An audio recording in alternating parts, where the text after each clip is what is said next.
Hi, welcome everybody. Look at me remembering to do an intro. Whoa. I think I'm going to try the studio vlog again. I think I'm going to try things a little bit differently than I did before. Only because, this is new and I'm just starting out and I'm learning and I'm figuring stuff out as I go. Some of the feedback that I received, and let's just be perfectly clear, this is from my son because I don't have any subscribers. But the feedback that I received from my kid was, is that your teacher voice? My kids are so funny. They thought it was humorous to watch my YouTube videos. So I'm going to try the studio vlog thing one more time. I am going to try to do some more tutorials. Maybe I'll do some sketching or speed paints and do some chat and that kind of stuff over top. I would like to talk about my experiences as a teacher because that's always funny. See, I do this a lot. I do, I don't know if there are other YouTubers out there that this is what they do all the time because it always just seems so clean and succinct. And they just seem so well spoken. And I just feel like most of my time editing is spent getting rid of these.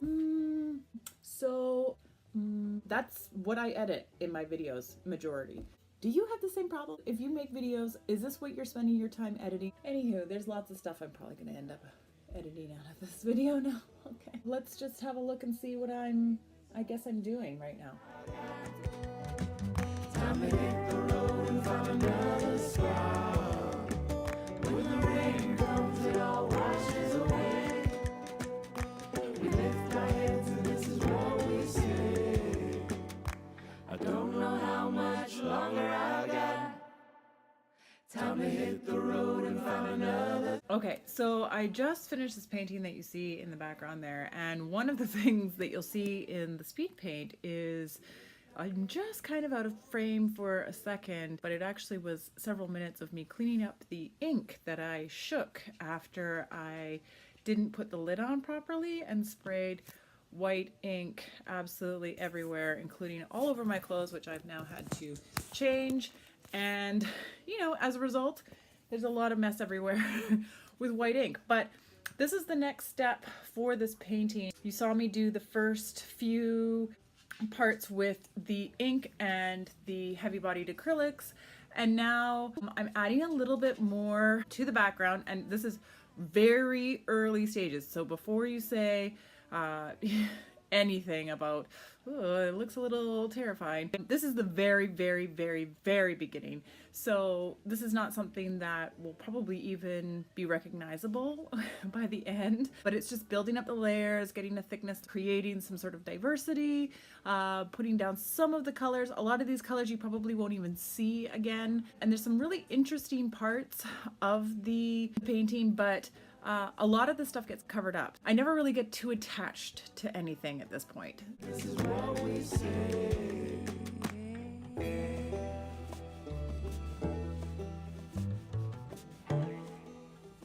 Okay, so I'm going to show you how I dispose of my acrylic painting water because it's really important that you dispose of water in a way that is both good for the environment and it's not going to mess up your plumbing, because you should never put it down the sink. It sticks to the inside of your pipes and it can build up over time and cost you thousands of dollars in plumbing if you put paint water down the sink.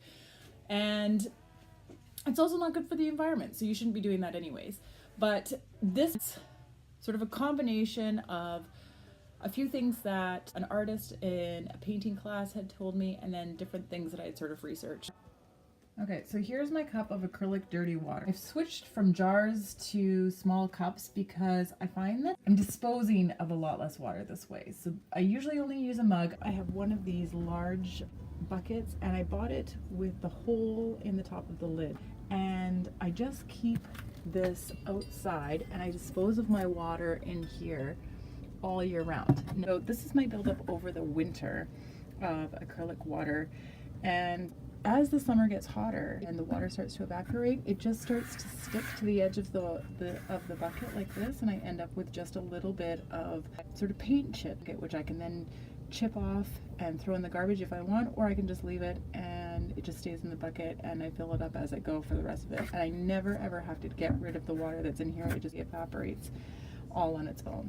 Okay, so I think I'm going to close things there. Thank you so much for coming and joining me today on this studio vlog.